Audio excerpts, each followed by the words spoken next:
All right. Good day, folks. Good day. Good day. Hope you're doing all right out there.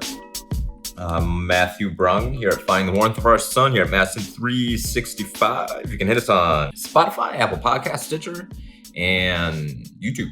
Yeah. So today, or really this week, I guess, I'm covering a topic that is going to be hard for folks.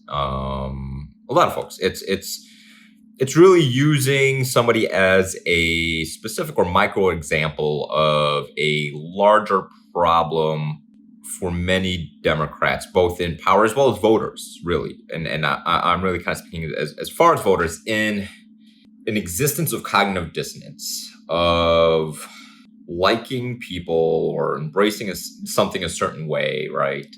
Because they like them. And I'm using Obama as this example.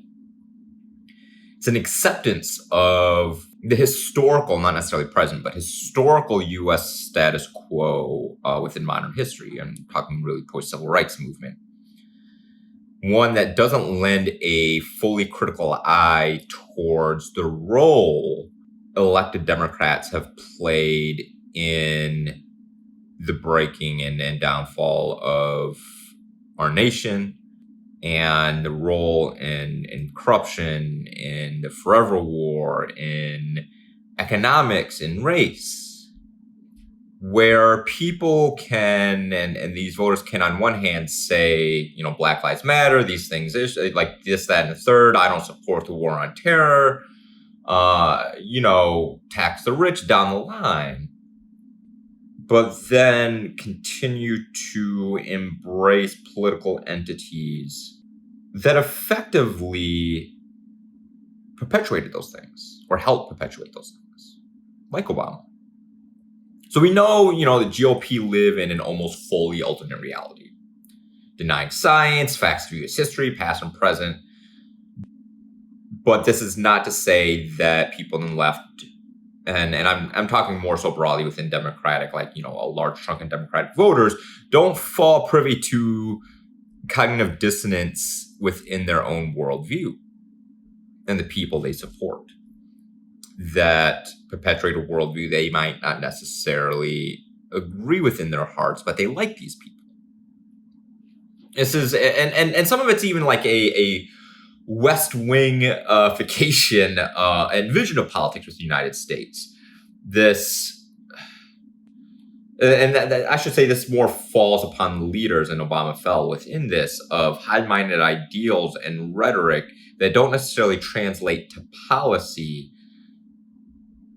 outside of small, claimingly pragmatic, intermediate or small steps forward for progress. It is also one that fails to confront the truths of the American imperial and colonial history and legacy of our empire. And it's very much an empire. We live, even on and of itself, on colonized land through genocide. It's one that has an inability to fully grasp the role people we like played in this. President Carter is another one of these individuals where a lot of people love him and have a very kind eye towards him, almost a softness of his presidency that, if only, maybe things would have been different. If only he beat Reagan, right? But that also ignores the role he played in, there are other aspects within his domestic policy, but focusing right now on his foreign policy and setting up the Carter Doctrine, which is one of the core basis for our modern day foreign policies within the Middle East. It basically put the procurement and securing of oil front and center within our national foreign policy, and a philosophy that basically said the U.S. was within its rights to use military force anywhere in the world to secure oil supplies. Again, not the sole trigger, as other acts of foreign intervention, particularly centered around the Cold War, fed into parts of this, such as the installment of the Shah in Iran, which the anti-democratic Shah in Iran, which then kicked off a long cause and effect, which brought us our present-day Iranian government. So it wasn't the sole thing, but it is a very real major trigger to our modern-day Middle East policies. And these folks helped drive us towards the iceberg. And Obama is part of this. And the inability for voters, Democratic voters, to fully see his role for various different reasons. They like him, GOP obstruction, he's not, kinder, gentler emperor, right? There's a real cognitive dissonance there. There's an excuse of, well, one, like, is kind of a strange intersection of excuses. One is, well, you don't understand what the presidency is. It's the presidency. Well, okay, a presidency that is one that is upholds an unjust order. Why should I support a presidency, thus, or at least particularly uncritically support such a presidency? Now, I might vote for somebody based upon a philosophy of minimizing harm or harm reduction. But that doesn't necessarily mean that, one, you can't be critical, and two, harm reduction also doesn't mean that political entity doesn't perpetuate harm. And I'm not trying to talk in some weird utopian sense, because there's a very real world where we can have a presidency that doesn't have core aspects of it being war crimes. We don't have to have forever wars. We don't have to drone citizens. So obstructionism is real, but that also doesn't mean that there weren't real moments in Obama's presidency or elsewhere else time where he failed or Democrats failed to wield power. And it particularly where they failed to wield power was in a way that they kept reacting in such a way of being scared of what the GOP is going to do. They played scared. They played fear. They played scared of their opponent's reaction, not on wielding power. And wielding power in such a way that makes people grateful that they wielded power, and in such a way that entrenches their power. Now, there's real ways to wield power in a democratic way that helps entrench your power in a democratic way. These things, again, aren't mutually exclusive, such as presently if Biden got rid of, not Biden, but let's say they took the Senate and in coordination with each other, did filibuster reform, got rid of the filibuster, expanded the courts, passed a voting rights law, and brought in DC and Puerto Rico for statehood. These things are an expansion of democratic rights, like kind of the small d, expansion of democracy. But because of the political landscape of the United States, helps Democrats build power in real ways. But there's more to just wielding power. Let's actually think of this as with an analogy. Let's say the Packers lost a game by 3 points against a very good team. I would say Seahawks, but their defense is kind of trash right now. But let's say, a pass game when you had the Legion of Boom and they had a good QB, great QB and Russell Wilson, and they lost. I could have gone back and looked at a real game, but this is a hypothetical situation. So let's say they lost by 3 points. Seahawks played great. You could say, well, they played and lost to a better team. That's which wouldn't necessarily be wrong either. But sometimes there's also context within that game.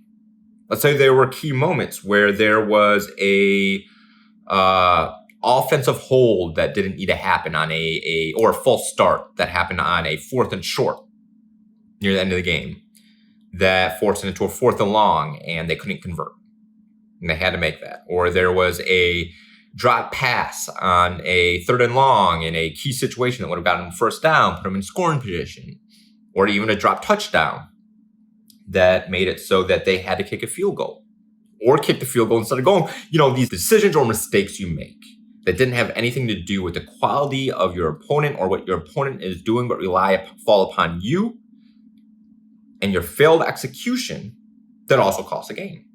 So while Seattle might have done great things, maybe they did less mistakes, right? And it didn't cost them the game. The Packers were in a situation, in this hypothetical, where they could have won the game if they didn't make the mistakes that they made. And looking back on history, it's definitely always hard with hypotheticals, but think of it kind of like that. It's not a fully, one-to-one analogy, but it's kind of like that, where yes, the GOP played massive obstruction politics, but the Dems and Obama played scared and made mistakes in such a way that they perhaps cost themselves, a lot, potentially a lot, particularly as we work through this. And again, I'm using this and working through this in such a way as a really a microcosm in how we can better evaluate history in the United States and the myths and lies of the United States, and really seeing something for what it is to better inform ourselves how to move forward. And I'm just some lowly cat here in Madison, so it's not like I have a big impact on what Biden chooses to do or what Dem leadership chooses to do.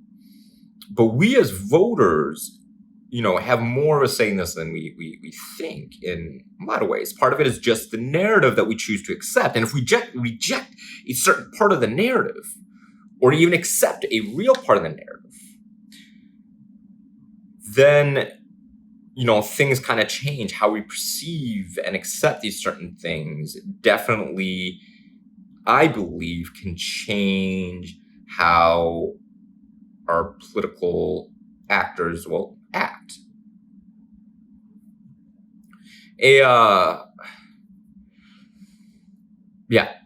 One of the core parts of this is the criticism of the left flank in a way that aids the GOP. A Dr. Donna Austin tweeted, folks out here expecting way more energy or expending way more energy arguing about why defund the police is a bad slogan than they ever did trying to stop police from killing black folk. And that's true. And there's more to that, and got into the defund argument in a past cast. If you want to learn more about defund, learn about that there. But there's a real failure to, not saying don't be, if you want to be critical, but part of the reason, Black Lives Matter, a lot of people had to explain that to other folks. Instead of being like, oh, it's a bad slogan, you start explaining, you create message discipline. And maybe you don't necessarily have to, as an elected leader, embrace defund as a slogan, because one is an activist slogan, not an electoral slogan. But defund has actually, been effective. Seattle's cutting 15% from its police budget, and more cities across the nation are starting to embrace funding mental health first response unit. That is effectiveness of a slogan. So you can't say it's not effective, particularly when police funding is mostly a local issue. But let's say you're running for Congress. People don't support necessarily the defund slogan, but they support the policies that fall under defund far more, than they are against it. So run on those policies, act and support those policies. Don't run on the slogan. But again, elected leaders aren't activists, and it's an activist slogan, and activists play a very real way in this. And Obama and other folks have criticized activists in such a way that said you're not playing the game right, you're doing this, that, and the third wrong, without recognizing the very real way that activists are instrumental in their effectiveness in governing. They want and need activists to get elected, but then tell them to be quiet once they're elected, and don't want them to push them once they're elected, but yet need them and their organizations to be elected. You can't have it both ways. Again, that doesn't necessarily mean you have to fully embrace activists and all the demands of what they want. But you don't have to actively combat them, particularly in public and particularly in a way that aids the GOP and the GOP framing and narrative. And, but his activist stuff has been long running. He's had a long history of particularly of demeaning Black Americans and effectively aiding in that pull yourself up by the bootstrap mentality, that nothing is fundamentally wrong with America as long as you work hard, dig deep, and get a good education, all that stuff down the line. He's into BS respectability politics that denies the strength and severity of institutional, systemic, and systematic racism within this country, and puts it as a negative infraction that's just upon individual negativity of just these small individuals doing racist acts, and doesn't see the enormity of it, and says that you as a Black person, if you acted a certain way, they would look at you a certain way, and Obama's presidency completely diminishes all of that, yet he still kind of embraces this mentality. And again, Obama, not to come, but he is a microcosm of this larger problem that we see within Democrats. Also, as a failure to wield power when they have it, and particularly a mandate, which he had in 2008, where they had 59 Senate seats, failed to enact filibuster reform because of fear of what the GOP would do, and they had to negotiate with themselves with a few handful of Rahm Emanuel's Blue Dog Democrats that he helped get elected that were practically Republicans, and they couldn't get to vote along with them without appeasing them. So they couldn't do what they really needed to do, which created a large domino effect. One of those domino effects was, let's say, the Paris Accords, which was far smaller than it should have been. And in fact, many world leaders were willing to follow along the United States, really with a massive investment. But part of the problem, part of why Obama negotiated down, was because he knew the Senate wouldn't pass a treaty. So you had to have something that fell within presidential action and so on and so forth. But part of the beginning of the problem of this came in 2009, when they failed to pass cap and trade law again with the 59 seats, had to negotiate, couldn't do this. Well, again, if you had filibuster reform, you could have done this and launched on a larger road. If you had filibuster reform, the stimulus wouldn't have been as small. It needed to be about $3 trillion. It was about $800 billion. Now, the stimulus worked-ish. Even though wages stagnated, it worked-ish. Even though it didn't change the ability and livelihood of real people. Most of the jobs that were created out of it were lower wage jobs, and it worked-ish. A large chunk of it, Krugman called about $600 billion of it actually full-on stimulus, with half of that tax cuts. And a lot of the state and local aid was taken out in negotiations, and these things would have been the most impactful. Okay, so then you fell at cap and trade, fell at filibuster reform because of cap and trade. You had a small stimulus. Oh, wait, and they didn't break up the banks. No real consequences. Okay, this is all pre-2010, mind you. Pre-negotiated the ACA, making it smaller than it needed to be. And not just that, after it passed, let the GOP control the narrative, calling it Obamacare. ACA was hugely popular. Obamacare was not. The same thing. And many congressional reps failed to fully or rejected the embracing of ACA, and took up the framing of the GOP with calling it Obamacare. ACA popular, but they did decide not to run on ACA. And they pre-negotiated it down before it even hit the floor to get it passed. And it could have been far stronger if they did filibuster reform, making more people would have liked it. There's still people that lost their health insurance because of the ACA. More people would have been able to be on it, particularly if you had single pay. Again, down the line, it was far weaker than it should have been, than it needed to be if they effectively wielded power. Another way they failed to effectively wield power is Rahm Emanuel, and under his direction, did not prioritize judicial appointments. He made it clear from a political article, Did Obama Win the Judicial Wars? Obama's first chief of staff, Rahm Emanuel, made it clear internally that he did not want to waste precious political capital on polarizing judges while trying to pass a stimulus bill, Obamacare, and new Wall Street rules. Again, these Wall Street rules were tepid at best. He also kept the Department of Homeland Security intact, same with ICE, and set up the infrastructure Trump went on to use for family separation. They built the cages and infrastructure Trump is using right now. Yes, there's an influx of immigrants, but there are better ways to handle that. And particularly within the first 2 years, a chance to pass comprehensive immigration reform, which they failed to do because they failed to effectively wield power. He was dubbed the deporter-in-chief because he deported more people than George Herbert Walker Bush. He also failed talking about Herbert Walker Bush, anybody accountable from the administration, legally accountable for torture and launching illegal wars. That entire administration should have been brought in front of the global war court and charged for war crimes and launching illegal wars and committing crime, and committing war crimes. But instead of doing that, Obama wanted to move forward and embrace the apparatus that George Bush set up. Expanding the war on terror, expanding the drone war, launching coups in Libya and elsewhere, expanding the drone war in Africa, destabilizing nations, killing civilians, and committing war crimes itself, because in his newest memoir, he states and Rahm Emanuel pushed fear of being a weak liberal president on foreign policy, fear of the GOP. He was a commander-in-chief of the military, making military decisions based upon his chief of staff's fear to look weak to the GOP, fear of the GOP. And the biggest, one of the biggest failures, so you have this, he took the 50-state organizing apparatus, Obama for America, in 2008, and it fell silent for a couple of months after the election, losing massive amount of momentum, and folded it within the DOC and created Obama for America in 2008 and created Organizing for America, which is effectively an offshoot of the DNC. This was a Rolling Stones article covering this. Steve Hillenbrand, Obama's deputy campaign manager, tried to dissuade Poloff. The DNC is a political entity, says, senators who are going to need to put significant pressure on to deliver change. And goes on, basically push Plouffe to make Obama 2.0, independent nonprofit similar to Freedom Works and American for Prosperity, the right-wing instigators of the Tea Party.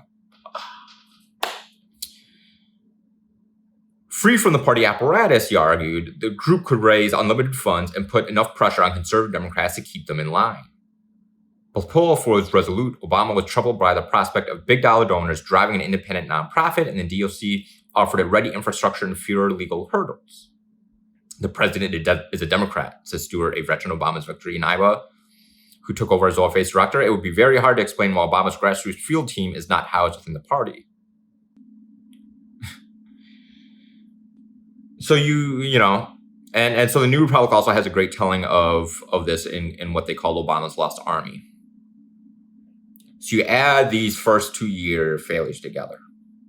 The failure of filibuster reform, meaning less impactful and immediate legislation that could have changed lives, with a broken organizing infrastructure that helped catapult, these things like, stronger stimulus, more people to work, better jobs, higher paying, more impactful lives, faster recovery, massive jobs programs, right? Filibuster reform, you could have passed all of that. Better ACA, impacting people's lives, not worrying about any of that or being moved off healthcare, basically undercutting all the G-Polls argument, better and all that stuff down the line, breaking up the banks, which would have invigorated the folks, particularly that were within Occupy. And if you didn't take apart the organizing structure, these things combined easily could have made it up to the 2010 midterm losses that they had. Easily could have prevented those or minimized those to where they could have kept a majority in the Senate and a majority in the House. Easily could have done that. I don't want to say easily. I'm guessing they would have lost some Senate seats, but you still could have had a majority in the Senate, House, and that changes the entire infrastructure, particularly in down ballot stuff. If you had independent OFA, because the biggest thing in 2010 was redistricting. And the GOP took over states and state houses, redistricted, wielded power effectively in their redistricting, and set themselves where they are now in such a way where they control so many states and so many different things. You could have had an organized infrastructure that countered the Tea Party and that uprising. You had mass mobilization. You failed to wield power when you had it for a variety of different reasons. Shrink small in the face of conflict. They shrank in the face of these choices and chose the tepid path instead of bold choices. He ran a bold campaign, regardless that he wasn't as progressive as some folks believed him to be, or even he led on to be. He was still ran to the left of Clinton and still would have been the most progressive president that we had since, LBJ. Even if he, is effectively center left. And that just, one, partly shows how far things, as far as where the center has moved, things are weird, within the Democratic Party. Some other things he failed to do that set up the stage, particularly for Trump and this larger apparatus, is he continued to sign the extension of the 9/11 or should I should say 2001 War Powers Authorization Act. They got rid of the 2002 one, but this one effectively still gives presidents large amount of ability to conduct global military authorizations without congressional approval. He also assassinated a U.S. citizen that joined ISIS, but was still a U.S. citizen, using these 9/11 laws. But also these same laws also make it easier for the Department of Justice and others to label organizations of American citizens terrorists, and they've tried to do that with Black Lives Matter protesters. His DOJ didn't prosecute anyone under the Chicago PD Homing Square black torture site. Okay, you want to talk about even some really wild stuff. He did some really messed up stuff with Ferguson and Flint. He sent the National Guard in to aid the Ferguson PD and other local PDs, which are immensely racist, and strictly condemned the Ferguson uprising, which was quite justified in very real ways. Instead of finding ways to aid and find real solutions to it, doubled down on the assistance of the implementation of police state and police militarization. We launched the 21st century Presidential Task Force on Policing, which is largely BS. As somebody that's worked on police reform over the last 5 years, let me tell you, these policies are middle of the road and tepid reforms. Most have been tried in a lot of different PDs with low to minimal effect in actually their intentions, particularly when it comes to racial disparities and police brutality and holding police accountable. These things have been tried. They've been talked about forever, and it's just kind of a new piece of work as something that's been talked about for a long time. Again, tepid reforms that didn't do much, and a tepidness to wield power and to confront institutional, issues. And we see some of these, and this directly ties back to last week's podcast of Madison and Madison progressives failing to wield power to create change within their own scope of power for reasons, for cognitive dissonance reasons, for other reasons, just failing to take the action they need to be. Obama's failures are a microcosm of the larger failures of most of the Democratic machine and apparatus and party members from the local level on up. He's not unique. He's a great example. And there are real lessons learned here. The GOP isn't scared to wield power. Democrats need to wield power when and where they can. And you can do it, and wielding power does not mean you are being undemocratic either. You can wield democratic power in real ways that improve people's lives and help solidify democracy in this country. These are things that are hard to wrestle with. I get it, folks like Obama. Yes, the GOP had massive amounts of obstruction, but in things that he controlled, at crossroad after crossroad, he chose the tepid and fearful path and failed to wield power in the spheres of influences that he actually had. And I do want to put a little asterisk there. Presidents have a lot less power than a lot of people actually think they do, but they still have they absolutely have capability to wield power and have influence. And you see that in Trump. And some of this was also indicative of Democratic leadership that he was part of in a failure of filibuster reform and a willingness to accept the conservatives within the rank and not battle them, and instead to negotiate with them, while also targeting and attacking their left flank. And let me tell you something, though. I know that some of y'all might make sense. but you're never going to be able to out GOP the GOP. You're just not. So you might as well embrace the base that you got and empower them. Anyways, that's it for this week's On Finding the Warmth of Our Sun. I'm Matthew Brungman, your host here at Madison 365. You can find us on Apple Podcasts, Spotify, Stitcher, and YouTube. Please hit subscribe, share with your friends, this, that, and the third. Do all that. Thanks for coming out. Please stay safe. Wear your masks, even though vaccines are kind of around the corner. And you should probably cancel your Christmas plans if you have some. Again. But thanks for joining us and have yourselves a great week. Thank you.